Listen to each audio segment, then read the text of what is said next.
নবী মুহাম্মদ সাল্লাল্লাহু আলাইহি ওয়াসাল্লাম যাকে আল্লাহ পাঠিয়েছিলেন মানুষের হেদায়েতের জন্য, দিক নির্দেশনার জন্য, পথ দেখানোর জন্য, দুনিয়ার মঙ্গলের জন্য, আখিরাতের কল্যাণের জন্য, দুনিয়ার জীবনটা সুন্দর করার জন্য, আখিরাতের জাহান্নাম থেকে বেঁচে নিশ্চিত জান্নাত লাভের জন্য আল্লাহ ওয়াহদাহু লা শারীকা লাহু যাকে পাঠিয়েছিলেন।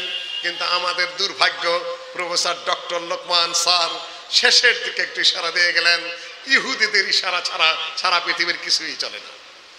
অক্সফোর্ড বন্ধ হয়ে যায়, ইহুদিদের ইশারায় আমেরিকার প্রেসিডেন্ট পর্যন্ত বসে যায়। ইহুদিদেরকে যে প্রেসিডেন্ট চান্দা না দিবে ওই প্রেসিডেন্ট আমেরিকাতেও জিততে পারে না। কাজে আপনি যাবেন কোথায়? বড় বিপদ রয়ে গেছে। কাজে এই ফিলিস্তিন নিয়ে আমার সংক্ষিপ্ত কথা আছে। বাংলাদেশ সরকারকে সামান্য একটু ধন্যবাদ এজন্য দিব যে ফিলিস্তিনিদের পক্ষে সরকারিভাবে একটু হলেও কথা বলেছেন।